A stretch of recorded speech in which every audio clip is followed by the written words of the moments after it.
নমস্কাৰ বিলাইভ অসমৰ প্ৰতিজন দৰ্শকক আমি জনাইছোঁ আন্তৰিক অভিনন্দন। আজি আমি লৈ আহিছোঁ এক বিশেষ প্ৰতিবেদন। কি আছে এই বিশেষ প্ৰতিবেদন জানিবলৈ চাই থাকক আমাৰ আজিৰ এই বিশেষ অনুষ্ঠান। কাৱৈমাৰী ৰিজাৰ্ভৰ 22,000 বিঘা মাটি উচ্ছেদ হ'ব। একাংশ সংবাদ মাধ্যমত প্ৰচাৰ হৈ আছে আজি দুদিনৰ পৰা।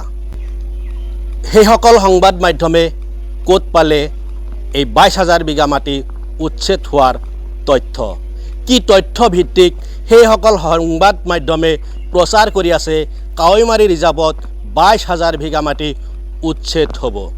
হয়, যোৱা ৰবিবাৰে বালাপাৰা শ্ৰী শ্ৰী শ্যামাপূজা প্ৰেক্ষাগৃহত অনুষ্ঠিত হৈছিল বজালী সমষ্টিৰ নৱনিৰ্বাচিত বিধায়ক ধৰ্মেশ্বৰ ৰয়ৰ এক ৰাজহুৱা সম্বৰ্ধনা অনুষ্ঠান। আৰু এই সম্বৰ্ধনা অনুষ্ঠানত সম্বৰ্ধনা জনাইছিল বজালী সমষ্টিৰ নৱনিৰ্বাচিত বিধায়ক ধৰ্মেশ্বৰ ৰয়ক বালাপাৰাবাসীয়ে। আৰু সেই বালাপাৰা শ্ৰী শ্ৰী শ্যামাপূজা প্ৰেক্ষাগৃহত অনুষ্ঠিত হোৱা সেই ৰাজহুৱা সভাত উচ্ছেদ সম্পৰ্কে বিধায়ক ধৰ্মেশ্বৰ ৰয়ে কি কৈছিল? প্ৰথমতে আমি শুনাই ল'ব বিচাৰিছোঁ সেইখন ৰাজহুৱা সম্বৰ্ধনা অনুষ্ঠানত ধৰ্মেশ্বৰ ৰয়ে উচ্ছেদ সম্পৰ্কে কি কৈছিল। শুনক সেই বিশেষ ভিডিঅ'। উচ্ছেদৰ কথা চলি আছে।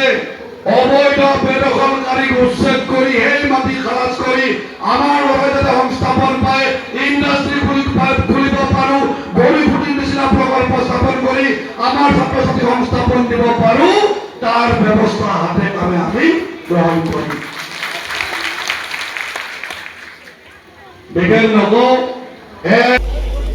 বজালী সমষ্টিৰ নৱনিৰ্বাচিত বিধায়ক ধৰ্মেশ্বৰ ৰয়ে ৰাজহুৱা সম্বৰ্ধনা অনুষ্ঠানত কি বক্তব্য দাঙি ধৰিছিল উচ্ছেদ সম্পৰ্কে নিশ্চিতভাৱে আপুনি শুনিছে।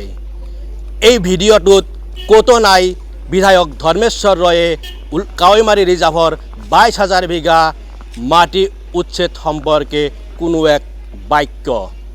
কিহৰ ভিত্তিত সেইসকল সংবাদ মাধ্যমে প্ৰচাৰ কৰি আছে কাৱৈমাৰী ৰিজাৰ্ভত উচ্ছেদ হ'ব 22,000 বিঘা মাটি? এইবাৰ আমি দেখুৱাইছোঁ সেই সম্বৰ্ধনা অনুষ্ঠানত বিধায়ক ধৰ্মেশ্বৰ ৰয়ে সংবাদ মাধ্যমৰ আগত উচ্ছেদ সম্পৰ্কে কি মন্তব্য দাঙি ধৰিছিল। আপোনালোকে শুনি লওক সেই বিশেষ ধৰ্মেশ্বৰ ৰয়ৰ মন্তব্য। কি আছে সেই বিশেষ মন্তব্যত? আপুনি নিৰ্বাচনৰ পূৰ্বে উচ্ছেদৰ কথা কৈছিলে, ভাষণ প্ৰসংগত কৈছে, কেতিয়া হ'ব? এইটোতো মুখ্যমন্ত্ৰী ডাঙৰীয়াই আমাৰ ঘোষণা কৰিছে চৰকাৰৰ সিদ্ধান্ত যে নামনি অসমত যিবিলাক সত্ৰৰ মাটিবিলাক আমাৰ বেদখল হৈ আছে, এই বেদখলকৃত মাটিবিলাক আমি বেদখল মুক্ত কৰিমেই। বেদখল মুক্ত কৰি সেই সত্ৰৰ মাটিসমূহত গৰুখুটিৰ নিচিনা আমি যাতে প্ৰকল্প স্থাপন কৰিব পাৰোঁ, তাৰ ব্যৱস্থা ডক্টৰ হিমন্ত বিশ্ব শৰ্মা ডাঙৰীয়াই কৰিবই। এলানি কাৰ্যসূচী অৰ্থনৈতিকভাৱে এইখন ৰাজ্যক আগবঢ়াই নিয়া, অসমখনক ভাৰতবৰ্ষৰ ভিতৰত শ্ৰেষ্ঠতম ৰাজ্য হিচাপে প্ৰতিষ্ঠা কৰা। গতিকে সেই কাৰ্যসূচীৰ অন্তত ধাৰাত এই সিদ্ধান্তটো আছেই যে বেদখলকৃত মাটি আমি উচ্ছেদ কৰিবই লাগিব, নহ'লে মেডিকেল কলেজ ক'ত বান্ধিম, আমি চৰকাৰী অনুষ্ঠানবিলাক ক'ত পাতিম, আমাৰ যিবিলাক প্ৰকল্পৰ কথা কৈছোঁ এই প্ৰকল্পবিলাক আমি ক'ত স্থাপন কৰিম? বেদখলকৃত মাটিবিলাক উচ্ছেদ কৰি সেইবিলাকত আমি এই প্ৰকল্পবিলাক আমি স্থাপন কৰিম। কাৱৈমাৰী যিখিনি বেদখল মুক্ত আছে, কাৱৈমাৰী ৰিজাৰ্ভৰ হিচাপ নিকাচ চলি আছে, মুখ্যমন্ত্ৰী ডাঙৰীয়াৰ হিচাপ নিকাচত আছে। গতিকে এই মাটিৰ চিন্তা চৰ্চা মুখ্যমন্ত্ৰী ডাঙৰীয়াই নিশ্চিতভাৱে কৰিব, আমাৰ দৃঢ় বিশ্বাস আছে। হয়, বিধায়ক ধৰ্মেশ্বৰ ৰয়ে সংবাদ মাধ্যমৰ আগত দিয়া মন্তব্যত ক'তো উল্লেখ কৰিছে নেকি তেওঁ কাৱৈমাৰী ৰিজাৰ্ভৰ উচ্ছেদৰ কথা? ক'তো তেওঁ উল্লেখ কৰিছে নেকি কাৱৈমাৰী ৰিজাৰ্ভৰ 22,000 বিঘা মাটিৰ কথা? হয়, তেওঁ উল্লেখ কৰিছে বেদখল মুক্ত হ'ব, সত্ৰৰ মাটি উচ্ছেদ হ'ব, বন বিভাগৰ মাটি উচ্ছেদ হ'ব, আৰু এইসকল মাটি উচ্ছেদ কৰি হয়তো প্ৰকল্প নিৰ্মাণ কৰি অসমৰ যুৱক যুৱতীক সংস্থাপিত কৰিব।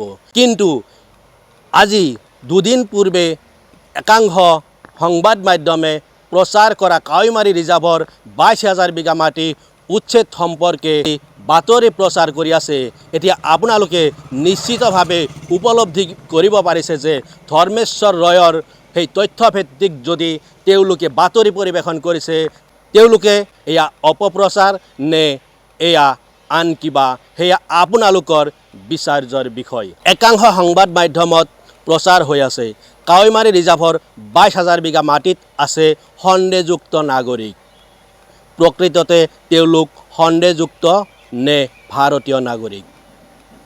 আমি বিলাইভ অসমৰ পৰৱৰ্তী আন এক প্ৰতিবেদনত লৈ আহিম কাৱৈমাৰী ৰিজাৰ্ভৰ 22,000 বিঘা মাটিত কোন আছে, কিয় আছে, তেওঁলোক ভাৰতীয় নাগৰিক নে সন্দেহযুক্ত নাগৰিক।